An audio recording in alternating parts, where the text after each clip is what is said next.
kebenaran. Oke, Mas Saidiman, apa yang bisa Anda sampaikan? Catatan saya sebenarnya Bu Mega itu komplain karena masifnya penggunaan alat kekuasaan di pelaksanaan pilkada, khususnya kalau kita ambil contoh di Banten.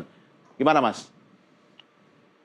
Iya, Banten ini memang sangat mengejutkan ya, dan saya kira menarik banyak minat untuk kemudian mengarahkan perhatian ke sana. Apa yang terjadi? Misalnya kalau kita lihat dari survei-survei opini publik yang dilakukan oleh lembaga-lembaga survei, di awal-awal itu sangat kelihatan bahwa Bu Airin ini nyaris tidak ada lawan. Apalagi kemudian yang bertanding dengan dia adalah kemudian Andra Soni gitu ya, yang di dalam survei, kalau di SMRC di bulan Mei kami melakukan survei itu eh, elektabilitasnya masih sekitar 0,1%. Sementara Airin sudah melejit di atas, dan lawan-lawan potensialnya justru tidak maju di sana. Misalnya Rano Karno, Dimyati sendiri ya cukup potensial melawan itu, tapi jauh di bawah Bu Airin ketika itu. Memang yang agak merisaukan adalah bahwa saya perhatikan nyaris tidak ada publikasi hasil survei dalam 2 bulan terakhir ya di Banten, sehingga sebenarnya kita tidak bisa melacak pergerakan suara di sana. Tetapi kalau kita lihat titik berangkatnya Pak Andasoni dan kemudian Ibu Airin yang sudah investasi politik yang sudah sangat lama di Banten ya, bahkan pernah menjadi wali kota gitu ya. Kemudian dalam 5 tahun terakhir melakukan sosialisasi yang sangat masif. Itu kita bisa saksikan di jalan-jalan di Banten penuh dengan wajah-wajah Bu Airin begitu ya. Lalu kemudian kita juga melihat bahwa dia walaupun partai yang mendukungnya tidak sebanyak partai pendukung Andra Soni Dimyati, itu hanya mewakili sekitar 28% kursi DPRD Banten, sementara lawannya 72%. Tetapi Partai Golkar dan Partai PDI Perjuangan kan juga dua partai terbesar di Banten gitu ya, tentunya punya basis cukup kuat. Jadi dari berbagai aspek sebetulnya Bu Airin punya potensi untuk menang, bahkan menang dalam porsi yang banyak gitu ya. Sehingga dengan hasil yang sekarang muncul, terutama melalui quick count yang memperlihatkan gap yang cukup jauh antara dua pasangan ini kemudian bisa menimbulkan pertanyaan apa yang sebenarnya terjadi. Dan kalau kita lihat di Banten ini agak unik karena ini mirip-mirip dengan Jawa Tengah saya kira. Itu toleransi terhadap politik uang cukup besar, sekitar 60% warga di Banten itu menganggap bahwa politik uang itu sebagai sesuatu yang wajar. Maksudnya yang mereka sudah terlatih dengan politik uang sebelum-sebelumnya begitu? Mereka menganggap itu bukan hal yang tabu. Persoalan, bukan hal yang tabu. Agak berbeda misalnya di Jakarta itu tidak sebanyak itu warga yang menganggap politik uang itu sebagai sesuatu yang wajar. Jadi di sana satu sisi ada politik uang, kemudian kalau kita lihat pengalaman selama ini, itu di Banten ini memang sangat rentan ya penggunaan kekuasaan di tingkat bawah untuk kemudian melakukan represi atau ancaman kepada warga ya. Kita di Pilpres kemarin kan kita ada itu sejumlah publikasi video atau rekaman suara yang memperlihatkan bagaimana pejabat-pejabat di tingkat lokal, kelurahan, kepala desa itu bisa melakukan intimidasi kepada warga dengan berbagai macam modus, misalnya penghentian bantuan sosial dan seterusnya. Itu biasa, itu sering sekali kita dengar di Banten. Artinya Anda senafas dengan statement Ketua Umum PDI Perjuangan tadi ya, Mas? Saya melihat di Banten ini perlu ada investigasi yang cukup serius apa sebenarnya yang terjadi, karena sangat tidak biasa satu pasang atau seorang calon yang sudah investasi politik begitu lama melawan tokoh yang baru muncul itu tiba-tiba terjadi pembalikan yang sangat serius dan kita tidak tahu apa yang terjadi gitu. Menurut saya ini perlu perhatian yang cukup serius, karena satu sisi ada fenomena itu, di sisi yang lain kita melihat masyarakat Banten yang relatif rentan ya, misalnya pada politik uang atau pada intimidasi dari aparat. Oke, Bang Rey, coba kita hitung-hitungan nih, hitung-hitungan koalisi DKI sama Banten nih ya. Taruhlah Banten Kim plus minus Golkar kalau dibandingkan dengan Jakarta, ya Kim Plus ini ngeroyok PDI Perjuangan. Anda melihatnya seperti apa? Kalau di Banten, Gerindra dan teman-temannya, ya Kim Plus minus Golkar itu bisa berjaya. Tapi di Jakarta, beda kondisinya. Ya, karena di Jakarta mungkin variabel-variabel yang disebutkan oleh Bung Saidiman itu nggak ditemukan. Misalnya, apakah terjadi politik uang yang masif? Jelas nggak ada. Ya, apakah ada pengarahan aparat untuk paslon tertentu? Kita tidak menemukan gitu. Nah, kadang-kadang peristiwa Jakarta ini dijadikan dalil oleh sebagian orang untuk mengatakan bahwa pilkada kita secara umum berlangsung secara demokratik gitu loh. Padahal terjadi di Jakarta gitu kan. Nah, jadi variabel-variabel itu tidak ada. Nah, di Banten, apakah hal yang sama terjadi? Ya, saya sih mau mengatakan begini, kalau penjelasan rasional ya tidak cukup memadai untuk melihat perolehan suara di Banten itu, ya penjelasannya ya di luar yang rasional itu gitu ya kan. Nah, apa penjelasan yang rasional itu? Penjelasan yang rasional misalnya ada salah satu paslon yang cukup populer tiba-tiba melakukan blunder gitu kan. Nah, blundernya itu sangat masif gitu. Nah, apakah itu terjadi di Banten? Tidak ada gitu kan. Atau misalnya kandidat tertentu itu menyatakan untuk tidak lagi terlibat, menyerah dengan sendirinya meskipun pilkadanya tidak lagi tetap dilaksanakan. Apakah itu terjadi di Banten? Tidak gitu ya. Atau misalnya 2 minggu, 3 minggu sebelum pilkada itu tiba-tiba paslon yang lain itu tidak mau lagi kampanye dan membiarkan yang lain itu kampanye aja untuk merebut suara gitu. Apakah itu terjadi di Banten? Nggak ada terjadi juga gitu. Jadi kalau ada peristiwa-peristiwa yang, atau misalnya ada paslon yang lain tiba-tiba dengan sangat gemuruh ya seperti pahlawan bagi orang Banten gitu misalnya, apakah itu ada? Nggak ditemukan juga gitu. Jadi kalau penjelasan rasional ini nggak kita temukan, ya kita harus cari ke penjelasan yang di luar itu gitu loh. Kalau misalnya, kalau Bang Ray, kalau di Jakarta misalnya ada partisipasi pengerahan aparat plus politik uang, hasilnya bisa berbeda? Bisa saja itu terjadi gitu. Bisa saja itu bisa terjadi. Kalau ada politik uang, saya kira begini ya, hasil survei itu umumnya itu adalah hasil objektif dari pilihan publik gitu.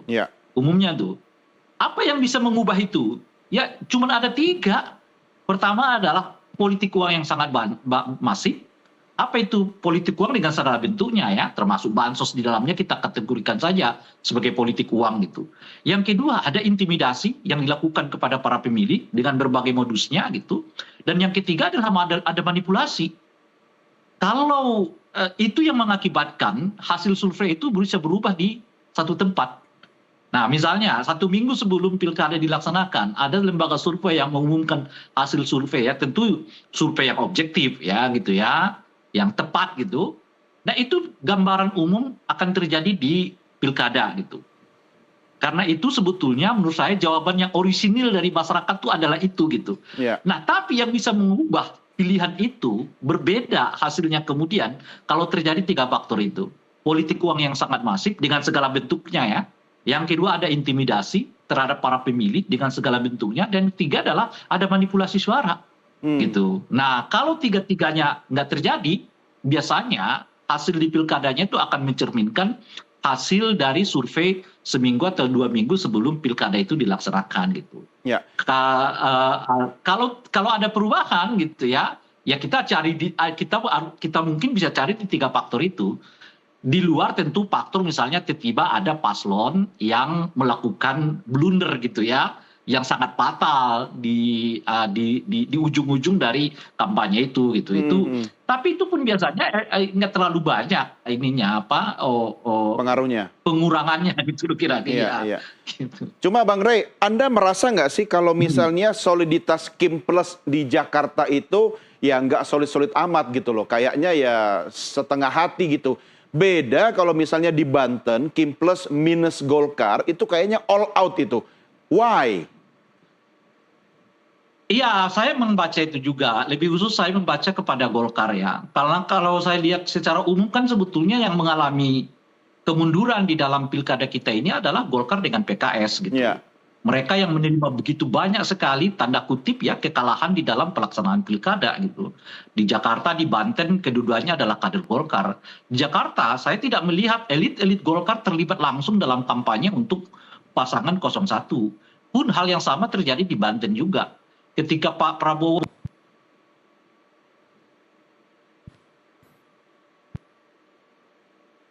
kepada paslon mereka di Jakarta maupun di Banten, lebih khusus di Banten, kita tidak melihat misalnya konternya dilakukan oleh Golkar supaya bisa menahan penurunan suara dari katakanlah misalnya paslon yang mereka dukung gitu. Jadi baik di Jakarta maupun di Banten dan bahkan mungkin di banyak daerah di seluruh Indonesia, saya tidak melihat keterlibatan yang sangat intensif dan dalam yang dilakukan oleh elit-elit partai politik Golkar gitu.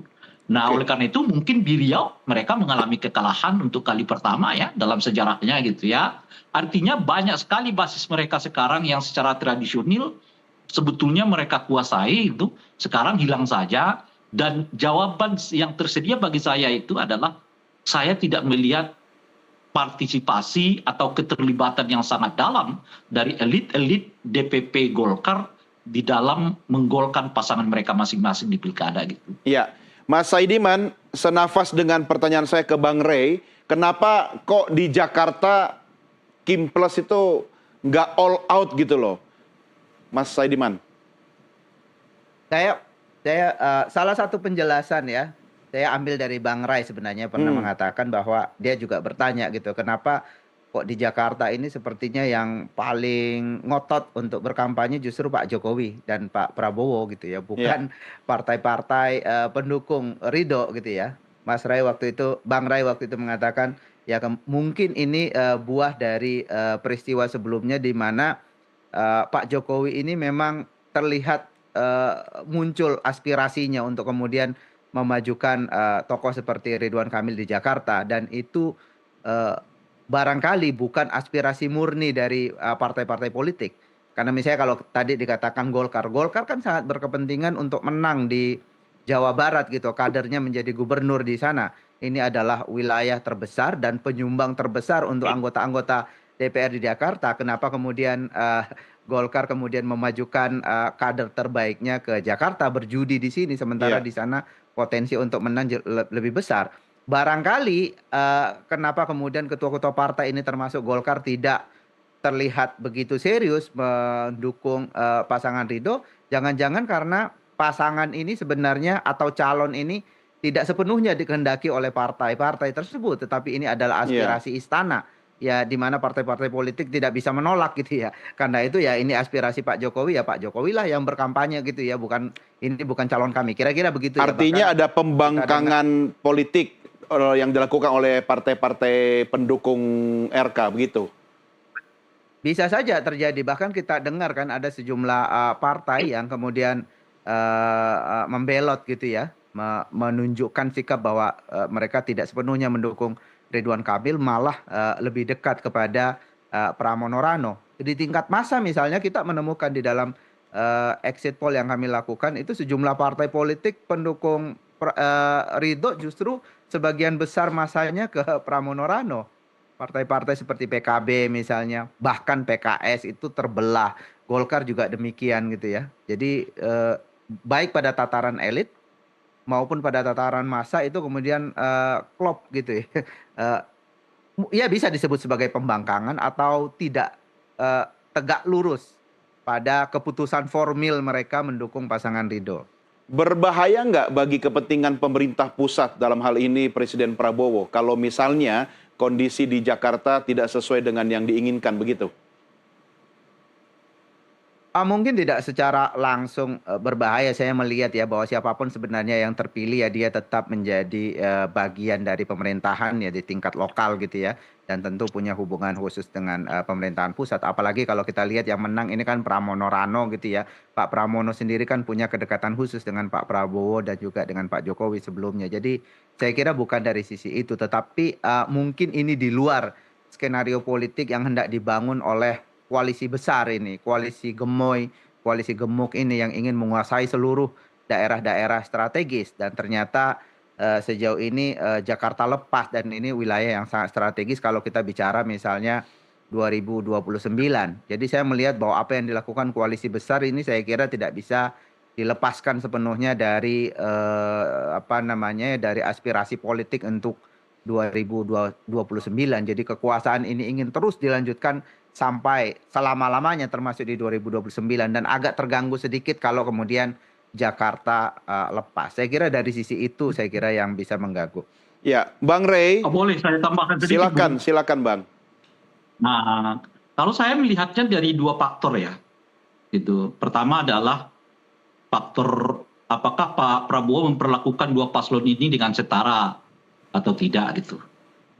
Nah, sayangnya itu tidak terjadi gitu. Ya. Saya kira 2-3 hari sebelum pencoblosan, saya sudah menghimbau kepada Pak Prabowo agar membuat semacam pidato kebangsaan, istilah saya, di mana isi pidato kebangsaan itu salah satunya adalah meminta seluruh calon itu tidak menggunakan nama besarnya demi kepentingan elektoral gitu. Ya. Kenapa? Karena itu penting bagi Pak Prabowo, bagi siapapun nanti yang menang, dia adalah presiden dari pemenang itu gitu loh kira-kira tuh. Nah oleh karena itu beliau juga mestinya tidak boleh memperlakukan satu atau dua paslon di beberapa tempat dengan cara berbeda seperti endorse ya baik dari rekaman video maupun tertulis macam-macam dan sebagainya. Nah itu faktor pertama. Sayangnya itu nggak terjadi nih sekarang, di mana kelihatan Pak Prabowo memperlakukan semua paslon itu secara setara gitu ya, sama aja semua. Karena pada umumnya nanti siapapun yang menang di daerah itu adalah kepala daerah yang akan membantu mewujudkan ya kesuksesan program-program beliau gitu kira-kira. Ya. Nah yang kedua khususnya di Jakarta ini adalah kalau terus ada upaya yang katakanlah misalnya mementahkan hasil pilkada yang sekarang, tapi kemudian tetap dapat dimenangkan oleh paslon 03, saya kira proses menuju ke arah sana itu justru mempertebal perbedaan itu gitu loh. Jadi ini sekarang menurut saya tergantung kepada kubunya Pak Prabowo. Apakah akan ingin mempertebal perasaan perbedaan itu atau sebaliknya tidak. Karena kalau kita lihat dari sikapnya Mas Pram maupun Rano Karno, kan beberapa kali mereka mengatakan kami nggak ingin berbeda dengan Pak Prabowo, kan kira-kira gitu ya. Iya.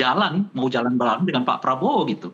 Tapi kalau suasananya misalnya dibangun bahwa mereka adalah orang yang berbeda dengan Pak Prabowo, ya tentu itu akan menjadi dasar bagi mereka juga untuk mengatakan ya kami berbeda dengan Pak Prabowo gitu. Iya. Nah ini tergantung pada dua hal ini. Yang pertama menurut saya udah lolos, udah sulit lah. Karena katanya Pak Prabowo udah menyalurkan dukungannya kepada paslon 03 dengan surat terbuka itu gitu ya. Nah tinggal yang sekarang, apakah tetap ada upaya yang seolah-olah ya membuat katakanlah 03 itu ya berbeda dengan Pak Prabowo gitu. Ya, sebenarnya kalau bicara ya, nama Pramono Anung, ini kan nama yang paling mudah diterima oleh siapapun. Contoh, 10 tahun dalam kabinet Pak Jokowi, kemudian kader dan loyalisnya Ibu Megawati, dan juga satu periode kabinet bersama Pak Prabowo kan, artinya dia lebih mudah diterima oleh siapapun. Itulah makanya saya sebut tadi kan Bung, kalau Mas Pramnya kan sebetulnya udah mengatakan kami nggak ada bedanya dengan Pak Prabowo gitu kan. Iya. Artinya Mas Pram merasa beliau ini bukanlah orang yang beda dengan Pak Prabowo. Iya. Tapi situasi perasaan berbeda itu akan tumbuh seiring dengan kalau misalnya upaya-upaya yang dilakukan oleh katakanlah pendukung 01 itu untuk mempertegas bahwa Pramono dengan Pak Prabowo itu beda gitu loh kira-kira. Iya. Artinya ketika yang dilakukan oleh RK SUS ini untuk kemudian memperkarakan soal hasil Pilkada Jakarta itu, menurut Anda bisa menjadi salah satu titik masuk adanya perbedaan tadi, dipertegas begitu? Iya, mempertebal perasaan itu, karena kan sebelumnya sudah terjadi. Ya. Di mana Pak Prabowo kan membuat surat yang menyatakan dukungan kepada paslon 01. Dalam hal ini RK dengan Suswono kan. Iya, nah tapi kalau itu terus dipupuk dengan cara misalnya putaran dua itu ya bisa-bisa kemudian kalau akhirnya tetap dimenangkan oleh paslon 03 dalam ini Pram dengan RK, itu akan terbangun dengan sendirinya di 03 ini perasaan semacam kami ini beda dengan Pak Prabowo gitu. Iya. Nah apalagi ditambah dengan spirit ya dari pemilihnya Pram dan Rano Karno itu umumnya adalah memang orang yang katakanlah misalnya menyatakan mau berbeda dengan Pak Prabowo gitu. Nah artinya apa? Artinya Pram makin punya dasar yang cukup kuat untuk mengatakan mohon maaf Pak Prabowo, Satu, Anda tidak milih saya, tidak mendukung saya.